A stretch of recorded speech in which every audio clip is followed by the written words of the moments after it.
Bom, gente, então a gente está num capítulo muito especial. É um capítulo que deu aso para o desenvolvimento de diversas obras. Boa tarde. Que falam sobre emancipação da alma, desdobramento. Só uma curiosidade, a palavra desdobramento, ela não aparece na codificação em momento algum, né? Embora ela esteja presente em livros, digamos assim, que sejam referendados pela Federação Espírita, como, por exemplo, Diversidade dos Carismas, de Hermínio Miranda, nas obras de André Luiz, ele fala sobre desdobramento.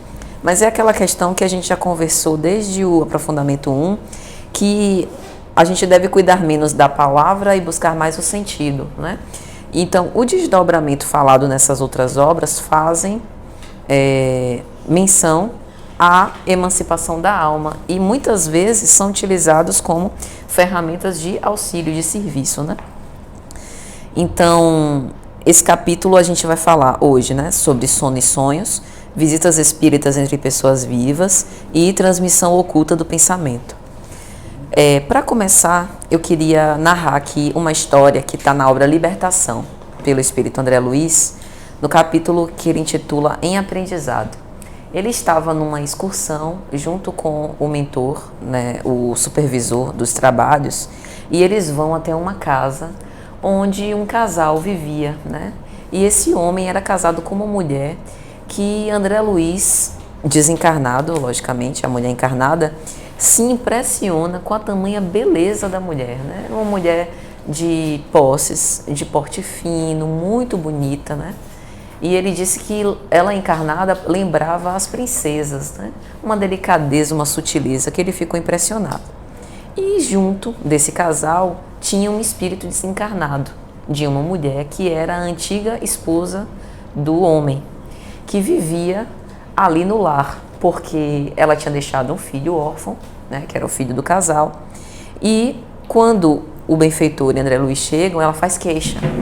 Olha, eu permaneço aqui ainda jungi da minha casa, porque essa mulher, a segunda esposa, tem tratado meu filho de uma forma muito ríspida e tem dado uma péssima educação. Então eu estou aqui tentando fazer com que ela não prejudique demais a educação do meu filho.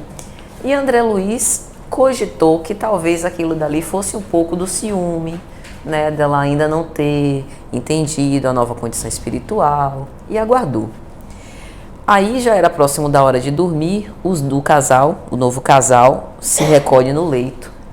Aí André Luiz diz que quando essa mulher adormeceu, que o perispírito, né, o espírito dela se desdobrou do corpo, ele tomou um susto. Olha a descrição que ele diz. Socialmente, aquela dama devia ser das de mais fino trato. Contudo, terminado o jantar, deixou evidenciada a sua deplorável condição psíquica. Eu não lhe vi mais os mesmos traços fisionômicos na organização perispiritual que abandonava a estrutura carnal. Alguma semelhança era de se notar, mas afinal de contas a senhora tornara-se irreconhecível. Ela estampava no semblante os sinais das bruxas dos velhos contos infantis, a ponto da desencarnada sair correndo, por se assustar. Aqui estava lá, a ex-mulher. Por se assustar. A boca, os olhos, o nariz e os ouvidos revelavam algo de monstruoso. E aí o benfeitor espiritual que estava com ele disse: tá vendo, André? Os nossos pensamentos, as nossas ações, né, o nosso comportamento pode ficar velado enquanto a gente está no corpo, mas quando a gente se emancipa, a gente se mostra como a gente é. Então eu achei essa história interessante porque tem tudo a ver com o nosso capítulo. Porque às vezes, por exemplo, num fenômeno de transe mediúnico, né, que a gente dá comunicação a determinados espíritos, alguns médios estranham a afinidade com um tipo de espíritos em maior grau do que com outros. Mas é porque a nossa realidade íntima, ela vai ser revelada nessas condições, né? Então, na primeira questão, Kardec começa perguntando, né? O espírito encarnado permanece voluntariamente em seu envoltório corporal? E aí os espíritos vão dizer, é como se perguntasse se o prisioneiro se alegra com a prisão. Então, quando a gente está encarnado, a gente está como se fosse preso num escafandro, né? É algo que nos sufoca, que impede que a gente tenha, que a gente seja mais nós mesmos, né? E que inclusive a gente vá onde a gente quer. E quando a gente... Seja com quem a gente quer. Exatamente. Então, quando a gente tem essa morte aparente através do sono, a gente consegue se libertar. Só que a gente se liberta e vai para os locais com os quais a gente está afinizado. Porque, por exemplo, eu acredito que todos nós gostaríamos de, em desdobramento, visitar os cimos celestes. Mas a maioria de nós ainda não tem condição para isso, né? A gente vai trabalhar. Aqueles que têm condição de trabalhar. A gente saia para trabalhar. Porque Você tem só cara alguém. de felicidade agora. Pra dizer isso, Conforto. né? Não, mas é mesmo. A gente vai Sempre? para trabalhar. Sempre eu não digo, né? Porque também depende da sua elevação, né? No momento e tal. Mas quase sempre a gente sai. Faz uma preparação para o trabalho.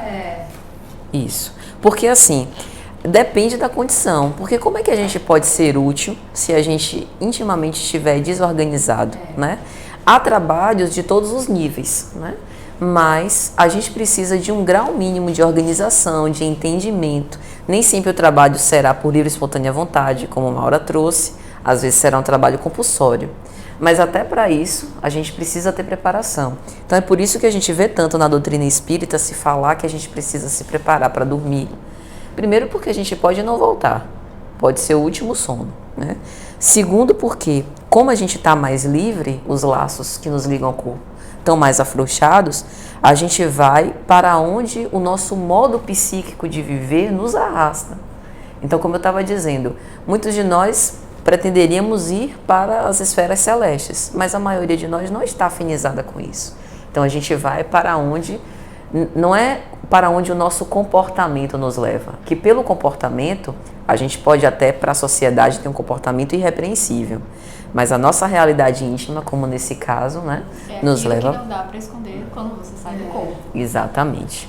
E que gera essa afinidade quase magnética, né? E aí, na questão seguinte... Agora você pode Mas estar não tem uma harmonia, Grosseiramente falando, né? Tem uma harmonia. É porque assim, na prisão, o espírito, ele já ensinou diversas personalidades. Então a gente é esse conjunto. Então a ideia da prisão é porque você é constrangido a limitar-se com aquela personalidade, naquela realidade. Então é prisão porque não há como escapar. É como se fosse o preço que a gente paga para poder recapitular os nossos velhos equívocos, né? Não, mas pode também acontecer o contrário. Pode, Paty. Chico Xavier. Imagine o quanto que ele não deveria. Isso não é consciente, tá? Né? Porque a nossa consciência espiritual, ela tá aqui reservada e a gente não consegue, isso é até esquisito, né? Mas a gente não consegue pensar encarnado como o espírito transcendente que nós somos, né? Mas pense em Chico Xavier, que tinha tantas limitações físicas, né? Teve tantas doenças, principalmente próximo de falecer. Ele levava o corpo às últimas circunstâncias, ele praticamente não dormia. Então, ele converteu a existência dele, que era uma existência atávica, limitada, numa existência muito valorosa, né? Só que, realmente, o corpo oferece esse tipo de limitação. Não significa que a experiência encarnado não seja boa. É muito boa. Mas, de fato, a gente não gosta de toda a liberdade que a gente poderia, né? Não seria o caso que está infeliz. Depende. Não é? Depressão é multicausal. Na depressão tem características intrinsecamente ligadas com o psiquismo, tem a influência material no psiquismo, porque lembre que a gente também já estudou que o corpo também influencia no espírito, tem condições ambientais que geram resposta no espírito, que ele reage de uma forma ou de tal forma, então depressão é bem abrangente. Mais tranquilo, enquanto humano? Sim, tem uma questão que fala sobre isso, que é a questão 372. Qual o objetivo da providência criando seres infelizes como os cretinos e os idiotas? Aí os espíritos vão dizer, são espíritos em punição, habitando corpos de idiotas. Aí, mais pra frente, Kardec vai perguntar, e esses órgãos têm influência sobre as faculdades? Tem influência, mas essa influência não de todas as faculdades. Então, em qualquer circunstância, a gente pode evoluir. Né? Por exemplo, o exercício da paciência. Numa condição existencial como essa, é um convite muito grande, né? Mas a gente sempre evolui, porque a evolução é a moral, né? E a evolução moral, boa, a gente pode ter em qualquer circunstância. Beleza. Aí na questão, deixa eu só adiantar uma questão aqui, que tem a ver com o que a gente está falando, que é a 407. Depois eu volto. O sono completo é necessário para a emancipação do espírito? E aí os espíritos vão dizer, não. Isso é interessante, não. Então, a gente se emancipa não apenas pelo sono completo. Aí ele explica, o espírito recobra sua liberdade quando os sentidos se entorpecem. Então, quando a gente vê Jesus se reunindo para meditar e orar, a gente provavelmente está fazendo alusão a uma emancipação da alma, né? Ele aproveita para se emancipar de todos os instantes de repouso que o corpo lhe dá, desde que haja a prostração das forças vitais. Lázaro, né, doente, quase em beira da morte, no fenômeno de catalepsia, que é o próximo assunto, quando Cristo vem e através dos passes magnéticos reafirmam os laços dele com o corpo, estava em emancipação, porque ele sentiu essa prostração das forças vitais. E aqui eu trago um outro exemplo. É porque assim, Maura, não dá para a gente responder de uma forma definitiva as coisas. Tipo, a pessoa tem depressão porque o espírito está insatisfeito. A pessoa tem autismo porque ela não se adaptou com a existência no corpo, né? Não dá, porque são situações que dependem. Por exemplo, o sonho, a gente vai ver aqui hoje que ele pode ser uma mera projeção do inconsciente. Da minha vida carnal, que aí atual, que aí eu sonho, por exemplo, eu fui frustrada, eu queria fazer uma coisa e não fiz. No sonho, eu realizo a fantasia. Não tem nada a ver com existências pregressas e tal. O sonho também pode ser um reencontro com outras almas, encarnadas ou desencarnadas, ou os dois. O sonho também pode ser uma perturbação. Então, no momento em que eu estava me emancipando ou que eu voltei, esse sentimento perturbado, que pode ser refletido como torpor, vertigem, sensação que estou caindo. Quantas vezes a gente já não sonhou que está caindo? Tem a ver com essa perturbação do espírito se emancipando ou voltando. Então, até para o sonho tem todas essas características, as circunstâncias. Então, não dá para a gente definir. Do sono. Sim, Entendeu? Do sono. Entendi. Mas não dá para a gente dizer, tá? Cada caso é um caso.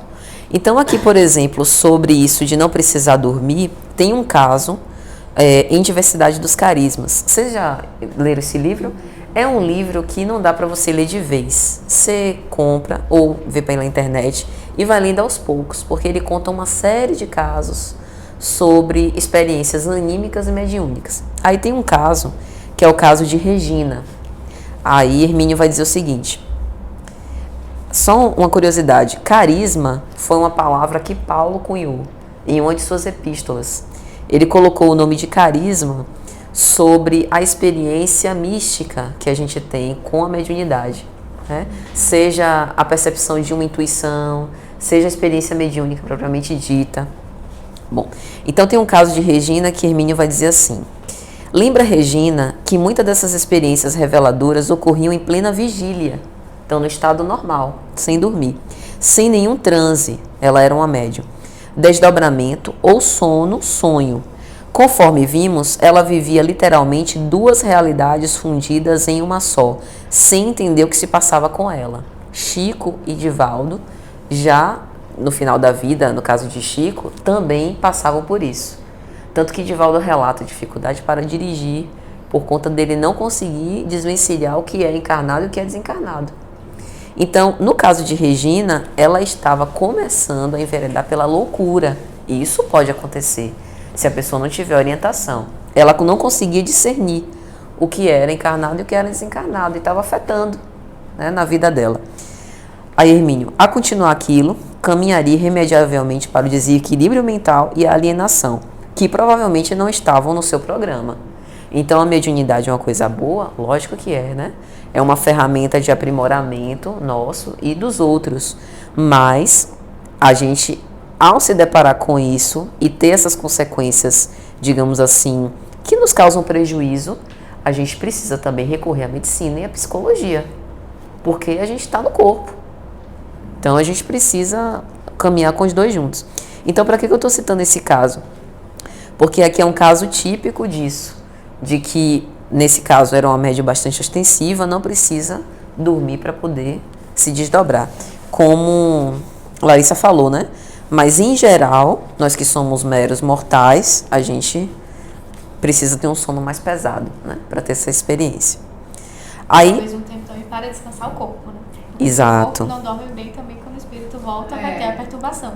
Exatamente, isso. Aí, voltando na questão 402, Kardec não, os espíritos fazem um verdadeiro tratado sobre o que acontece com a liberdade do espírito durante o sono, né?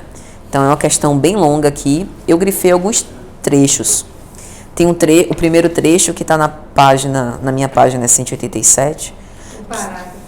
É o terceiro parágrafo. É o terceiro parágrafo da resposta, 402. Que aí eles dizem assim: o sonho liberta, em parte, a alma do corpo. Espíritos que se desligam logo da matéria, em sua morte tiveram sonhos inteligentes. Isto deve vos ensinar, uma vez mais, a não temer a morte, pois que morreis todos os dias, segundo a palavra de um santo. Em uma palavra, o sono influi mais do que pensais sobre a vossa vida. O sono é a porta que Deus lhes abriu até os seus amigos do céu. Tem coisas que a gente sonha que a gente não lembra. E tem vezes que a gente fica irritado com isso, né? Mas nada acontece sem uma razão. Às vezes a gente não lembra por conta do véu mesmo, da carne, né? Que nos tolda, que faz com que a gente não lembre tudo. Às vezes a gente não lembra porque era algo importante para nós espírito, mas não para essa existência, que até poderia nos atrapalhar. E tem uma pergunta que Kardec até investiga. Mas se a gente não lembra, qual é a utilidade disso? Antes não tivesse feito, né? Que saco, tipo assim. Aí eles dizem, às vezes você não lembra claramente, mas vem uma intuição, no momento preciso. E aí sobre isso de o sono ser uma porta que Deus abriu aos amigos do céu, tem uma epístola de Paulo aos Coríntios, né? A segunda epístola, capítulo 12, que ele diz: conheço um homem em Cristo que há 14 anos, se no corpo, não sei, se fora do corpo, também não sei, Deus o sabe, foi arrebatado ao terceiro céu. Aqui ele está falando do encontro que ele teve com Abigail e Estevão, desencarnados já, né? E que ele narra que foi maravilhoso, que eles apareciam resplandecentes, que ele estava em um local que ele não conhecia. Então é por isso que ele falando, conheço um homem em Cristo, ele está falando dele. Mas para não parecer favorecimento pessoal, ele não fala que foi ele. Mas quem conhece a história dele sabe que foi ele, né? E aí ele diz, foi arrebatado ao terceiro céu, e sei que o tal homem foi arrebatado ao paraíso, e ouviu palavras inefáveis que ao homem não é lícito falar. Então, os sonhos, às vezes, são formas também da gente reencontrar com o nosso mentor, com os nossos amigos espirituais, né? E quando a gente tem esses sonhos felizes, né? Que a gente volta com a lembrança de um parente que já se foi, ou de alguém muito especial nas nossas vidas, não é que seja, mas pode ser que tenha sido um encontro espiritual. Como é que a gente prova? Não tem prova, não tem teste, né? Vamos fazer um teste aqui para saber se foi mesmo. Não dá. Mas o resultado disso, né, o objetivo disso é que, por exemplo, nesse caso de Paulo, depois que ele teve esse sonho, ele conseguiu recobrar o ânimo para as lutas que ele precisava empreender, né? Então foi algo que deu muita força. Porque quando ele tem esse sonho, ele estava num momento muito difícil da vida dele. Todas as portas haviam se fechado. Não vou dar mais detalhes por conta de Paulo Estevam. Mas ele estava bem mal. É. E tem um outro exemplo. E tem um outro exemplo que foi Charles Richer. Charles Richer, ele foi um fisiologista que foi Prêmio Nobel de Medicina em 1913, e ele morreu ateu. E ele fez um tratado de metapsíquica, que falava sobre essa distinção. Eu já falei dele algumas vezes, né? Que falava dessa distinção entre loucura e mediunidade. E ele morreu ateu.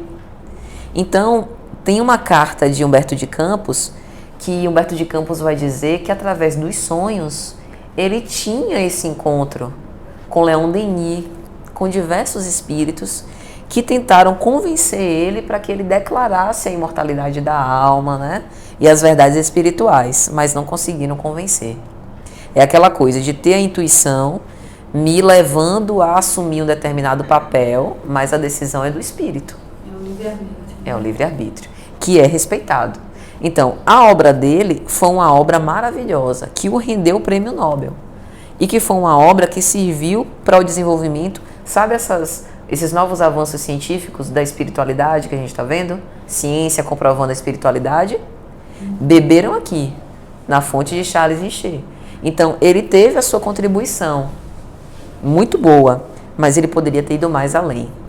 Não foi porque não ouviu. E muitas dessas revelações se dão através dos sonhos, né? E aí, caminhando mais para frente, 4º parágrafo da questão 402, os espíritos dizem assim: o sonho é a lembrança do que o vosso espírito viu durante o sono. A vossa alma não está em pleno desdobramento. Não é muitas vezes senão a lembrança da perturbação que acompanha a vossa partida ou a vossa volta, a qual se junta a do que fizestes ou do que vos preocupou no estado de vigília. Então é aquilo que a gente está falando. Desmistificando o sonho. O sonho nem sempre vai ser reencontro espiritual, revelação, premonição. Às vezes é. Mas, no mais das vezes, ainda mais esses sonhos muito curtos, né? Eles são apenas essa repercussão do desdobramento ou preocupações da vida cotidiana. Então, por isso que é interessante, antes da gente dormir, a gente procurar orar para se desfazer das preocupações do dia, para a gente se libertar mais dessa vida comum e também abrir espaço para a gente trabalhar ou alçar novos voos, né? E aí, sobre essa parte, eu trouxe aqui mais um exemplo, que é a obra Divina Comédia, de Dante Alighieri. Tem uma história muito interessante sobre essa obra. Dante tinha 2 filhos, um deles, Jacopo. Quando Dante morreu, a obra estava completa, mas ninguém sabia onde estava a obra. E a gente vê que essa obra é uma obra super famosa, né? Que fala sobre os cenários dos infernos e do céu, que provavelmente foi escrita em emancipação. Então não foi algo só. Provavelmente ele viu aquilo que ele narrou, né? E aí, quando ele morreu, Jacopo teve um sonho. E nesse sonho, Dante apareceu a ele, com vestes luminescentes. Então a gente imagina que tenha sido a presença espiritual de Dante. E aí Dante apontou no quarto o local onde estavam os escritos, escondidos. Parecia que estava dentro de um cofre ou num local bem escondido. Jacopo, quando levantou, guardou essa reminiscência, chamou o advogado deles como testemunha e foi lá no local. Quando eles abriram, estavam lá os escritos. Então, nesse caso, um sonho como revelação, que também pode acontecer, né? No início da obra, há 2000 anos, pelo Espírito Emmanuel, tem algo parecido, né? É a história de Públio Lentulus, que tinha sido a reencarnação do seu bisavô, salvo engano, Públio Lentulus Sura. E ele tem um sonho. E nesse sonho, ele se vê diante de um tribunal, dizendo que aquela reencarnação era a chance dele final, para ele recapitular. E no sonho ele viu as loucuras que ele, como bisavô, tinha cometido. Furado o olho de inimigo, fazendo sentenças injustas. Então ele acorda chocado. E aí, quando ele vai rever a foto do avô, percebe inclusive as semelhanças físicas com ele. Tudo bem, era bisavô, os mesmos traços genéticos, tem que ser parecido, enfim. Mas aí tem algumas coisas na obra que vão confirmando um pouco, né, sugestão, digamos assim. Então, gente, a gente vê que o sonho também é, como ele falou, né? Essa porta de acesso com o mundo espiritual, que visa muitas vezes nos alertar. Quantas vezes tem uma obra, acho que aconteceu na Casa Espírita, esqueci o nome do autor, que fala sobre os ataques a um centro espírita especial, né? Em especial. E aí o presidente do centro, em sonho, é chamado a uma reunião para poder ser alertado sobre a postura que vem tendo, os cuidados que ele tem que ter. Então ele já acorda meio que preparado e convidado a mudar o comportamento. Então quantas vezes a gente também não pode ter isso, né? Esses alertas, esses avisos. Eu estava assistindo uma série sobre Jesus e aí tinha uma parte que falava sobre Pilatos. Isso é histórico. A esposa de Pilatos teve um sonho às vésperas da crucificação do Cristo, né? Ela sonhou com Cristo crucificado. E quando ela acorda, ela conta a Pilatos: olha, eu tive um sonho com esse homem, ele me fez sofrer muito nesse sonho, você se livre desse homem, absolva, ele é um inocente. E aí teve aquele balacobaco todo com o sumo sacerdote pressionando. Mas ele, no fundo, você vê que ele não queria. Mas ele estava constrangido, porque a acusação era que Jesus era rei. Se era rei, era contra César. Ele é representante de César. Então ele estava numa saia justa. Na verdade, a luta dele era com conveniência política, né? Mas acabou acontecendo o que aconteceu. Então o sonho também, às vezes, muitas vezes, é um aviso, né? Nosso. Aí na questão 403 vem essa pergunta até engraçada de Kardec, né? Por que a gente não se lembra sempre? E aí os espíritos... A memória de tudo sempre, né? É, controle, né? Controle total. A gente está lembrado das outras existências, a gente está lembrado de absolutamente tudo dessa existência. É verdade, não dá, né? E aí eles dizem... Já HD. Mas isso é verdade, porque... Por que a gente não lembra tudo? O cérebro tem uma capacidade mesmo de processar, é verdade. Não dá, imagine, processar toda a nossa... Além dos conflitos, mas a capacidade mesmo de processar toda a nossa memória espiritual tem condição. É muita informação, muito século, né? Então eles dizem: no que tu chamas de sono, só há o repouso do corpo, porque o espírito está sempre em movimento. Aí ele recobra um pouco de sua liberdade e se corresponde com aqueles que lhe são caros, neste mundo ou em outros. Que bacana. Pessoa a gente se reencontrando com os marcianos, pessoal de Júpiter. Deus queira, né? Todavia, como o corpo é matéria pesada e grosseira, dificilmente conserva as impressões que o espírito recebeu, porque este não a recebeu pelos órgãos do corpo, mas sim pelos olhos, entre aspas, do espírito, né? Às vezes a recordação é apenas uma imagem. Já percebeu isso? Tem um sonho muito interessante. Eu não sei se todo mundo sabe a história de Auguste Kekulé. Tá com frio, né? Ô, coitada. Deixa eu ver se eu acho. Controle de Aqui, alguma ó, sala. que eu sentar aqui. Você tá em frente aí, Eu vou jogar aqui, eu também. Então eu tô do lado de cá. É? Mentira, Aí eu sou friorenta, mas o acesso. Aqui não tem. Ele levou, Lari, deve estar na outra sala. Um rapaz de camisa azul. Tem uma história muito interessante, que é a história de Auguste Kekulé.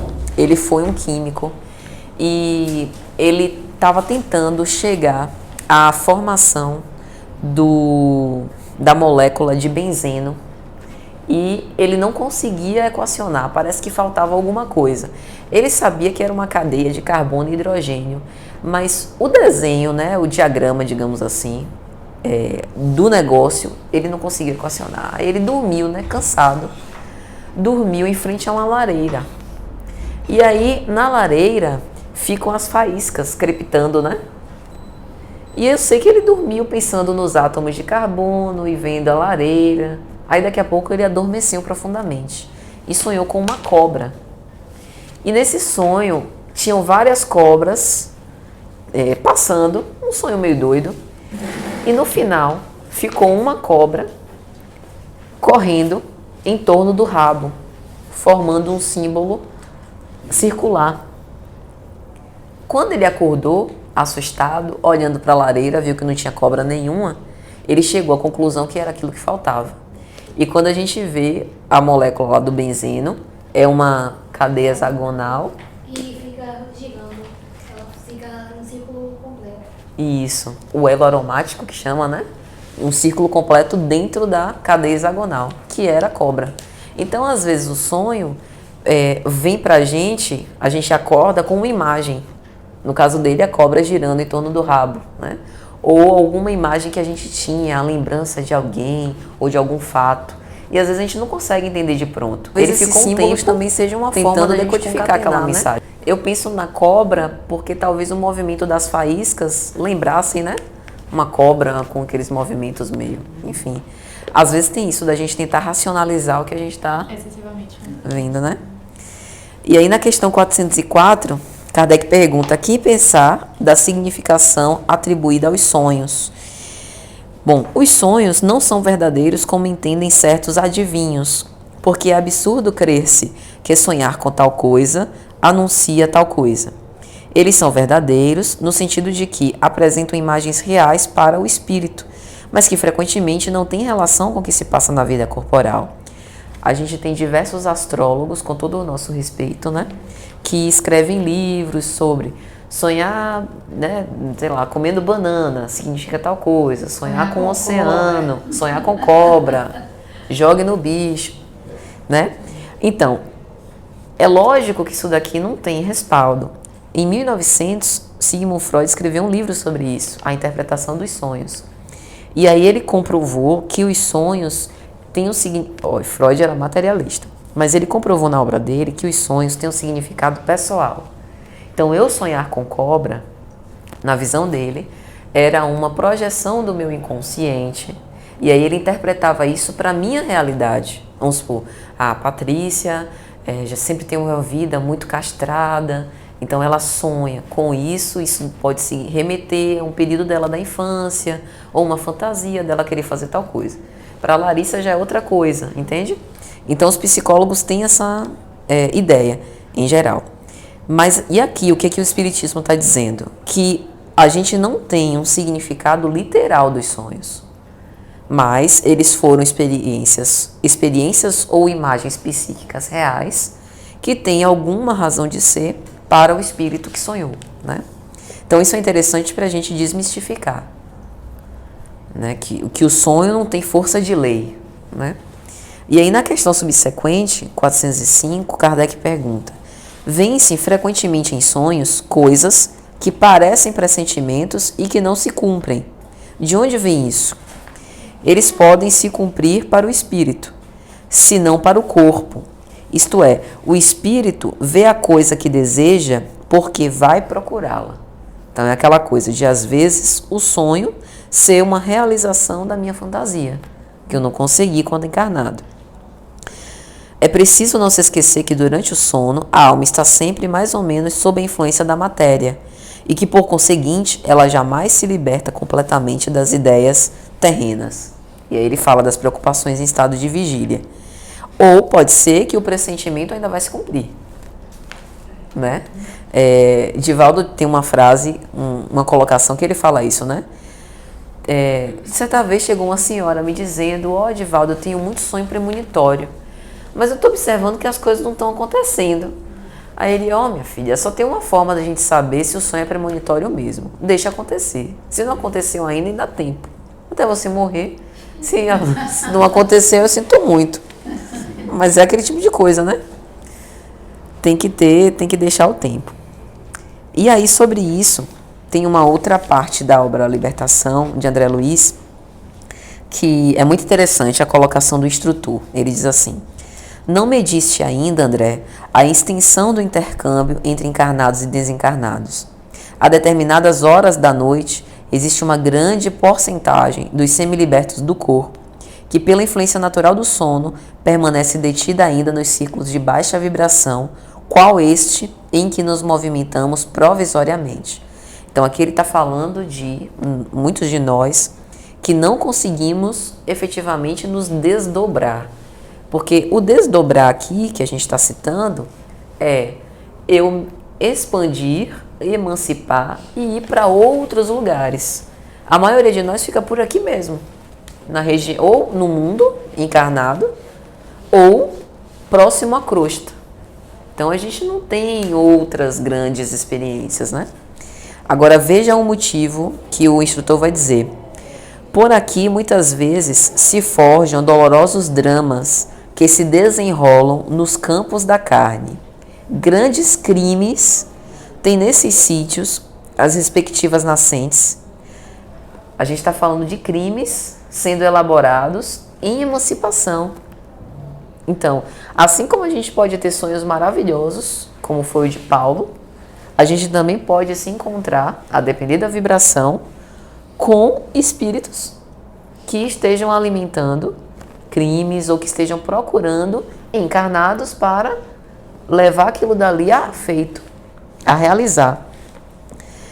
E não fosse o trabalho ativo e constante dos espíritos protetores que se desvelam pelos homens no labor sacrificial da caridade oculta e da educação perseverante sob a égide do Cristo, acontecimentos mais trágicos estarreceriam as criaturas. Ou seja, são os benfeitores espirituais que por vezes nos freiam para que não aconteça uma coisa pior.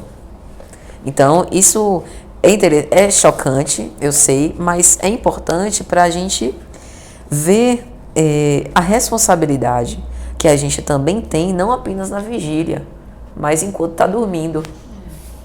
Mas isso não é para ficar neurótico, nunca termina. Não é para ficar neurótico, meu Deus, então eu não vou dormir mais para poder não dar asa a esse tipo de coisa. Mas é saber que o que a gente faz, né, o esforço que a gente faz para poder seguir o bem aqui, tem reflexo aqui e quando a gente dorme, né? Aí na questão 407, Kardec vai perguntar: o sono completo é necessário para... já lemos o que a gente falou da menina. Foi a 6. Quando vemos em sonhos pessoas vivas que conhecemos perfeitamente, realizando atos em que não pensam de maneira alguma, não é um efeito da imaginação? Atos em que não pensam de maneira alguma? Que sabes tu? Conhecemos pessoas perfeitamente? Pois é. A gente tá vendo aqui, né? Esse anjo. Já vai saber da realidade íntima da criatura, né? Seu espírito pode visitar o teu, assim como o teu pode visitá-lo. E nem sempre sabes em que ele pensa, né? Então isso é 406. Isso é óbvio, né? Não dá pra gente predizer. Aí na 408. Parece-nos ouvir algumas vezes em nós mesmos palavras pronunciadas distintamente e que não têm nenhuma relação com o que nos preocupa. Ou seja, como se a gente estivesse ouvindo alguém que não é a nossa consciência, né? Sim, e mesmo frases inteiras, sobretudo quando os sentidos começam a se entorpecer. É algumas vezes um fraco eco de um espírito que veio comunicar-se contigo. Não sei se vocês já tiveram essa impressão. Quando está próximo de dormir, um cortejo de vozes, às vezes pessoas chamando. Eu tive outro dia acordando. Foi? Dizendo com tudo. Larissa, oi. Não é? Porque mas minha irmã estava do meu lado dormindo em altas. Então pode não ser loucura. Ou não. Eu não tenho muita Vai bola, saber. eu acordei e fui fazer Vai outra coisa no saber. final das contas. Mas ele explica, né, que realmente pode ser uma presença espiritual. E aí na 409. Frequentemente, em um estado que não é ainda de sonolência, com os olhos fechados, vemos imagens. Então, além das vozes, imagens, figuras das quais apreendemos os mais minuciosos detalhes. Isso é visão ou imaginação? Estando o corpo entorpecido, o espírito procura quebrar seus grilhões. Ele se transporta e vê. Então, realmente, mas assim, ele não deixa claro se é algo, digamos, anímico ou mediúnico, né? Se é algo que eu estou vendo fruto do meu próprio inconsciente ou se é uma visão de algo que está fora. Na 410, a gente tem algumas vezes durante o sono ou a sonolência ideias que parecem muito boas e que, malgrado os esforços que se faz para lembrá-las, se apagam. De onde provém? São o resultado da liberdade do espírito, que se emancipa e goza de mais faculdades. Mas se assim o é, por que a gente não se lembra, né? Perde a lembrança. Essas ideias pertencem algumas vezes mais ao mundo dos espíritos que ao mundo corpóreo. Se o corpo esquece, o espírito se lembra. E a ideia revive no instante necessário como uma inspiração do momento. E aí eu trouxe aqui duas mensagens. Uma é de Leon Denis, ele tem uma obra Cristianismo e Espiritismo, que ele diz, né? Como já dissemos, o homem tem dois corpos. Um de matéria grosseira, que exerce relação com o mundo físico, e outro fluídico, que tem relação com o mundo invisível. Então tem coisas que fazem sentido para o nosso corpo fluídico, para o nosso estado espiritual, que não para essa existência. Paulo, mais uma vez, 1ª Epístola aos Coríntios, capítulo 15. Foi ele quem primeiro falou sobre corpo espiritual. Ele diz assim: há corpos celestes e há corpos terrestres, mas uma é a glória dos celestes e outra dos terrestres. Se há corpo natural, também há corpo espiritual. Então ele foi o primeiro a discernir essa diferença, né, de experiências. Aí na questão 411, Kardec pergunta, né? O espírito encarnado, nos momentos em que se desliga da matéria e age como espírito, conhece a época da sua morte? Frequentemente, ele a pressente. Algumas vezes tem plena consciência. E é isso que no estado de vigília lhe dá a intuição. Por exemplo, Dona Ivone do Amaral Pereira. Ela sabia o horário, né? Conta a história que ela, uma das biógrafas dela, que ela ligou para o diretor da casa espírita. Cadê fulano de tal, tá aí? Tá, quero falar com ele, por favor. Fulano, eu quero te avisar que eu vou partir para uma viagem. Dona Ivone vai viajar assim? É, meu filho, vai ser uma viagem um pouco longa, né? Eu vou demorar para voltar. Na verdade, eu não sei bem quanto é que eu vou voltar, mas eu volto. Mas olha, cuide de tudo aí para mim, viu? Tô me despedindo. Mas, Dona Ivone, que viagem é essa? A senhora tá passando bem? É para cuidar da saúde? Não, meu filho, sabe o que é? Os desígnios de Deus, né? Às vezes, quando dá assim pra gente ir embora, tem que ir embora mesmo, não pode ficar não. E aí ela disse o horário, que agora eu não me recordo, e aí naquele horário azado, a bendita desencarnou, voltou pro plano espiritual. Então, às vezes, tem essa consciência plena, outras é só um pressentimento. Aí, gente, na questão 412... a atividade do espírito durante o repouso ou sono pode fazer experimentar fadiga quando retorna, que foi justamente a questão que Darcy trouxe, né? Sim, porque o espírito tem um corpo, como o balão cativo tem um poste. Ora, da mesma forma que a agitação do balão abala o poste, a atividade do espírito reage sobre o corpo e pode fazê-lo experimentar fadiga. Não significa que, eu já ouvi isso algumas vezes, quando a gente acorda fadigado, que a gente esteve em regiões umbralinas, né, e participou de coisas torpes, não necessariamente. Às vezes... Pode simplesmente não ter tido o sono completo como deveria ter tido. Pois é, uma questão física. Acordado, né? É lógico. No meio da noite. Porque o que se diz, isso é verdade, é que, em geral, mesmo... Porque isso poderia ser uma questão. Tá, eu durmo e aí vou trabalhar. Mas se eu vou trabalhar, eu não acordo cansado? Porque quem trabalhou foi o espírito. O corpo repousou. E, por exemplo, pelo fato de ter feito, eventualmente, alguma tarefa na caridade, aquilo, em geral, gera uma sensação de bem-estar e de refazimento, que até auxilia quando a gente dorme pouco. É por isso que Chico dormia muito pouco e acordava bem disposto. Também por isso, você né? está carregando energia de uma outra maneira, né? Exatamente. Porque o corpo ainda assim precisa do descanso, o espírito que não. Isso. Só que, mesmo em situações de trabalho edificante, pode acontecer da gente voltar cansado. Por essa questão do corpo ou por ser algo que, para nós, gere algum tipo de conflito. Pense, por exemplo, uma experiência traumática. Vamos supor, você vai pela primeira vez socorrer quem morreu afogado no tsunami. Pô, isso daí deve balançar bastante você, emocionalmente. Então, você deve voltar, em geral, né, deve voltar numa situação bem difícil. Sentimento de, sei lá, até lamentação, né, cansado, enfim, com pena, né, por você ter vivido aquilo.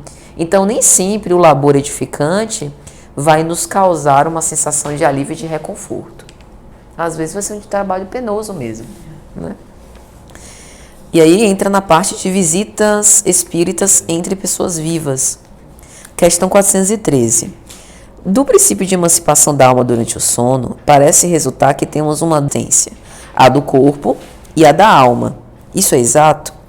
No estado de emancipação, a vida do corpo cede lugar à vida da alma, mas não são, propriamente falando, duas existências. São duas fases da mesma existência. Então, a vida do corpo cede lugar à vida da alma significa o corpo descansa, o espírito permanece em atividade. Mas a gente estuda que a gente é um ser trino, né? Corpo, perispírito e espírito. Então, um acaba repercutindo no outro. 414. Duas pessoas que se conhecem podem se visitar durante o sono? Sim. E muitas vezes outras que creem não se conhecerem se reúnem e conversam. E aqui eu tenho um caso. Marcel Mariano fez um seminário num centro chamado GELAC, no Imbuí, e ele contou esse caso lá.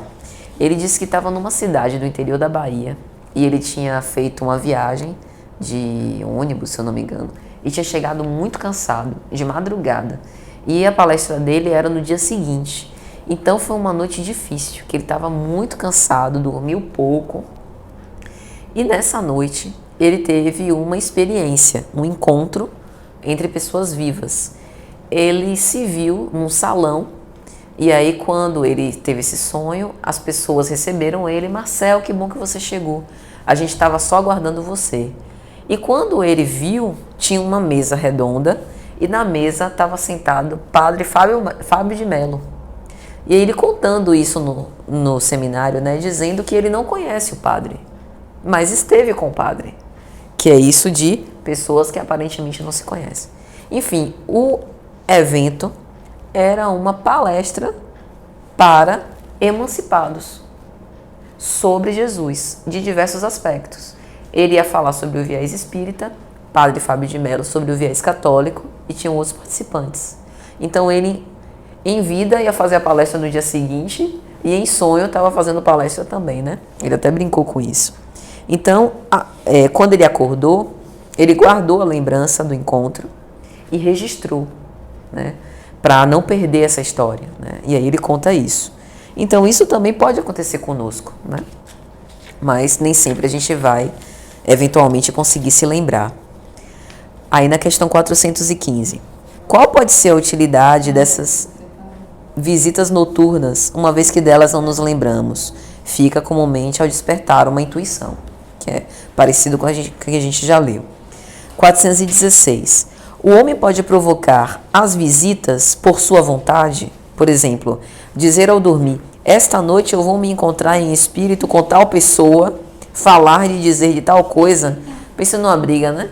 Larissa me enche a paciência, eu não tive espaço, não, eu vou sonhar. Vou sonhar com a Larissa para poder falar as verdades. Imagine, velho. Eis o que se passa. O homem adormecendo, seu espírito desperta.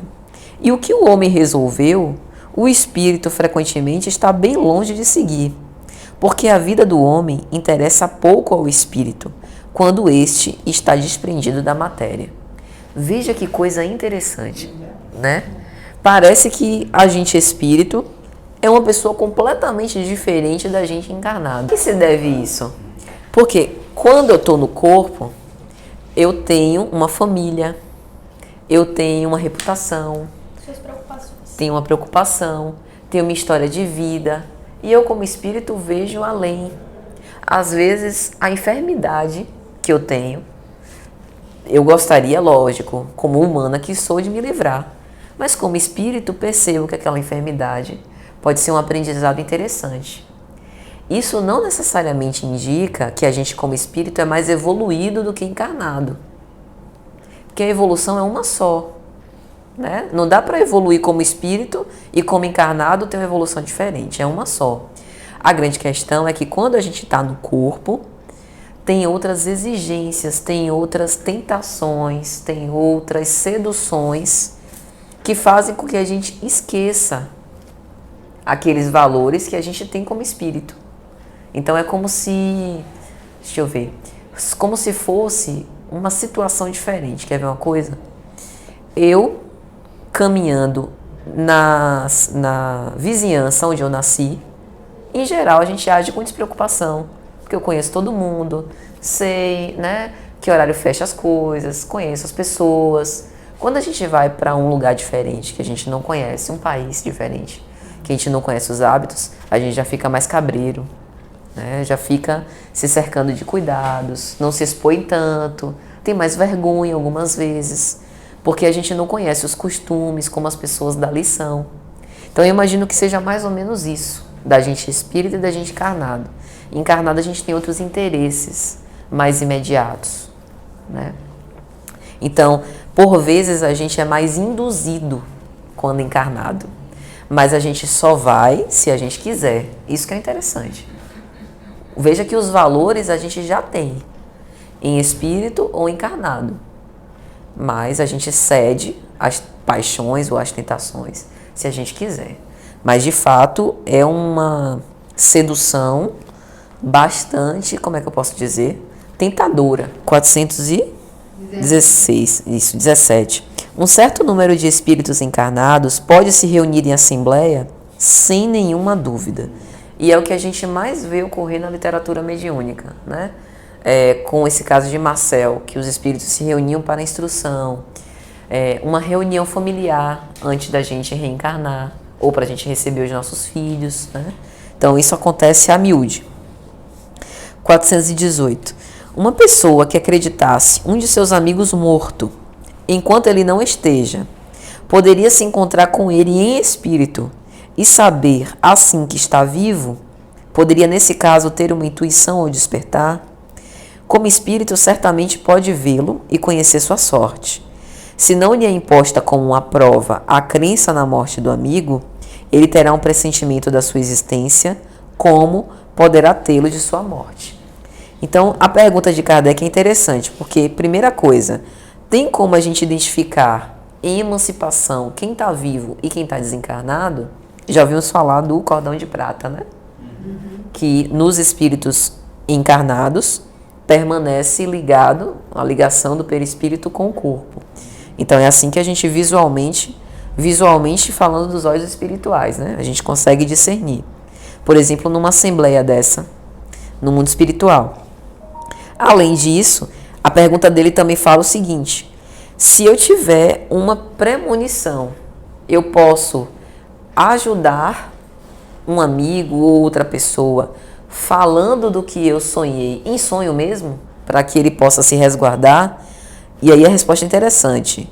Se não lhe é imposta como uma prova a crença na morte do amigo, porque às vezes a gente tem um sonho, uma revelação, e a prova é ter a revelação. A prova é, o que eu faço com essa revelação? Essa revelação me faz mudar alguma coisa na minha vida? Por exemplo, se eu sonho que meu pai é rico. Não, se meu pai é rico e eu sonho que ele vai desencarnar, isso me faz cometer algum ato ilícito que eu não cometeria se eu soubesse? Se, por exemplo, isso me faz mudar alguma convicção que eu tenha, porque isso também pode ser uma prova. Aí a gente entra na parte de transmissão oculta do pensamento. Deixa eu ver se eu tinha mais alguma história. Tenho uma história muito interessante aqui, mas é nessa parte. Eu trouxe um bocado dessa vez, não foi? Nos Domínios da Mediunidade, de André Luiz, capítulo 11. Ele vai descrever um fenômeno de desdobramento. Veja só que interessante.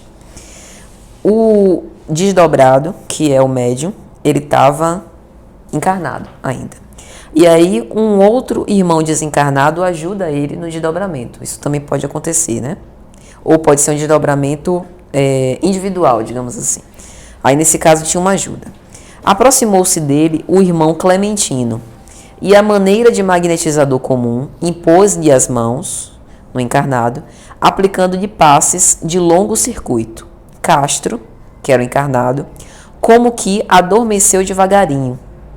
Do tórax emanava, em abundância, um vapor esbranquiçado, que ia se acumulando como uma nuvem, e que depressa transformou a esquerda do corpo físico numa duplicata do perispírito.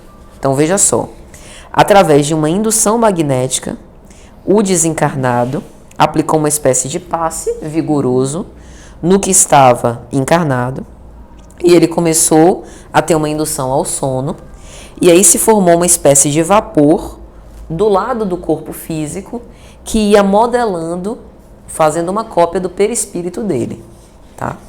E aí segue. Numa duplicada do médium em tamanho ligeiramente maior. Castro, tateante e assombrado, surgia junto de nós numa cópia estranha de si mesmo. Então ele diz que durante esse desdobramento existe um momento de torpor, em que marca essa transição. Clementino renovou as operações magnéticas e Castro, desdobrado, recuou, como se justapondo novamente ao corpo físico. E aí o corpo carnal engoliu certas faixas de força que imprimiam a irregularidade ao espírito. O que isso quer dizer? Quando a gente está se desdobrando, lembra que a gente estudou sobre o duplo etérico? Existe uma interseção entre o perispírito e o corpo físico que promove essa espécie de perturbação. E à medida que o nosso envoltório perispiritual vai se desdobrando e vai se formando mais perfeito, o nosso corpo físico vai absorvendo aquelas faixas mais densas. Então, essa perturbação é justamente por conta dessa aproximação com o nosso corpo físico, enquanto a gente ainda está se libertando. E aí ele finaliza dizendo: era agora bem ele mesmo, sem qualquer deformidade leve e ágil. Então, o processo de desdobramento é um processo complexo e que não se dá de todas as vezes desse jeito, né? Para cada pessoa funciona de uma forma. Mas aqui ele mostra assim de uma forma bem didática que o desdobramento ele é na verdade uma libertação, né? E essa libertação não é completa, senão haveria a morte, e também não é de todo suave. Às vezes vai promover mesmo essa perturbação, por conta dessa influência com o corpo físico. E aí, gente, a gente vê agora nas últimas questões, transmissão oculta do pensamento. 419. Por que a mesma ideia de uma descoberta, por exemplo, se produz sobre vários pontos ao mesmo tempo? Até o próprio surgimento da doutrina foi assim, né? Já vos dissemos que durante o sono, os espíritos se comunicam entre si. Pois bem, quando o corpo desperta, o espírito se lembra do que aprendeu, e o homem acredita tê-lo inventado. Assim, vários podem encontrar a mesma coisa a um só tempo. Quando dizeis que uma ideia está no ar, usais uma figura mais justa do que acreditais. Cada um contribui em propagá-la sem suspeitar. E eu achei isso interessante porque eu pensei assim, quer dizer que a gente está sendo usado de marionete de espírito desencarnado? Soltando as ideias no ar e a gente está repercutindo isso? Que é isso, né? Agora, um outro aspecto é que, assim como há coisas para o bem, como os avanços científicos, também há para o mal, né? O proliferar das ideias negativas. 420. Podem os espíritos se comunicar se o corpo está completamente desperto? O espírito não está encerrado no corpo como numa caixa. Ele irradia por todos os lados. Por isso ele pode se comunicar com outros espíritos, mesmo no estado de vigília, ainda que o faça mais dificilmente. A própria dupla vista, né, que a gente tem conhecimento, ou a bicorporeidade, né, a presença simultânea em dois locais, tem a ver com essa irradiação, né? Eu imagino que a maior figura para a gente vislumbrar essa irradiação seja a visão de Saulo do Cristo, né? Que ele descreve como uma luz que o cegou. E é interessante porque a luz é exatamente isso, é um foco que espraia, né? Então eu imagino, pelo menos é essa a única ideia que eu consigo ter de um espírito puro, é um foco de luz que irradia. E a depender, no caso do espírito puro, ele já tem a perfeição moral, né? Então, a sua perfeição moral implica na intensidade e na capacidade que ele tem de se desmaterializou por completo, né? E ele consegue atingir grandes distâncias, né? Então, quando ele fala aqui que o espírito se irradia, nós meros mortais também temos essa irradiação. É por isso que a gente, quando está na presença de alguém, né, tem aquela sensação de paz ou de aturdimento. Às vezes a pessoa não fala nada, né? Ou nem expressou nada com semblante, mas a gente sente uma energia diferente. De onde vem isso, né? De onde vem isso, senão dessa irradiação? E aí o que ele fala aqui é que essa irradiação também serve para a comunicação, ainda que seja uma comunicação psíquica, não seja uma comunicação verbal, né? 421. Por que duas pessoas perfeitamente despertas têm instantaneamente a mesma ideia? São dois espíritos simpáticos que se comunicam e veem reciprocamente seus pensamentos, mesmo quando o corpo não dorme. E aí tem uma nota de Kardec. Há entre os espíritos que se encontram uma comunicação de pensamentos que faz duas pessoas se verem e se compreenderem sem necessidade dos sinais exteriores da linguagem. Poder-se-ia dizer que elas falam a linguagem dos espíritos. Quantas vezes, principalmente com pessoas que a gente tem afinidade, né? Cumplicidade. A gente não fala nada e já se entende, sabe o que o outro pensou, né? Ou às vezes a gente tinha uma questão e o outro já respondeu e a gente já imagina o que o outro falou. Agora cuidado também para não ficar doido, né? Achando que o povo tá falando coisa de você sem tá. Que rola isso também, né? Acho que rola mais do que conseguir efetivamente captar. O pensamento. Quando eu estava lendo, me veio outra coisa à cabeça, lembrei. Tem uma obra de André Luiz, Missionários da Luz, que tem um capítulo que fala sobre a epífise, a glândula pineal, né? E essa obra é da década de 40 e nessa época não tinha sido escrito nenhum artigo científico sobre a epífise. Tanto que André Luiz fica surpreso, porque pelos estudos dele, a pineal só servia como veladora do sexo na infância e depois não serviria para mais nada. E ele vê que ela era fundamental no intercâmbio mediúnico, né? Que ele estava vendo um médium em transe e aí ele observava a movimentação daquela glândula. E aí Alexandre, que é o instrutor, diz: André, essa é a glândula da vida mental. E tem uma expressão que ele usa que eu acho muito interessante, que ele fala sobre o uso da sexualidade também. E aí ele fala que a questão da sexualidade não é de tolher, né? Que a sexualidade ela não é ruim, negativa. É por onde a gente nasce. Então não poderia ser uma coisa negativa. Necessária, querendo ou não. Exato. É criadora da vida. Mas o grande problema está no mau uso, no desvio, nos excessos. E aí ele estava falando que mesmo quando aqueles que decidem por ser celibatários, aí eu penso sempre em Divaldo e Chico, né? Que não trocam hormônios sexuais. Aí ele falou uma coisa, eles trocam hormônios psíquicos. Foi a primeira vez que eu vi isso numa obra espírita, né? Hormônios psíquicos, o que é isso, né? A gente ainda não tem literatura que nos diga como é a sublimação. A sublimação é, por exemplo, o Chico, ele tinha potências sexuais, mas ele nunca se consorciou com ninguém. Para onde vai essa potência sexual? E aí a sublimação diz que essa força é direcionada para outros fins. No caso dele, dava força para ele escrever a psicografia, atender pessoas. Mas como é esse processo? Esse fluxo de energia se dá como mesmo, né? Como é que sai do aparelho genésico e sobe para o coração e vai para outras coisas? E aí, como Alexandre utilizou esse termo de hormônios psíquicos, dá para a gente entender que é algo tipo assim. A força é como se ela não descesse para o aparelho genésico, mas ela permanecesse na sede mental e da sede mental fosse direcionada para fins mais elevados. Então parece que é algo mais ou menos assim. Então os hormônios psíquicos seria eu planejar e realizar, né, através dos meus pensamentos, das minhas boas intenções de fazer o bem, o meu comportamento mais atinente com aquilo que eu prego. E isso vai se converter em boas ações e no uso dessas forças mentais para fazer o bem e a caridade, né? Mas realmente é algo que a gente ainda não consegue Por isso que esmiuçar.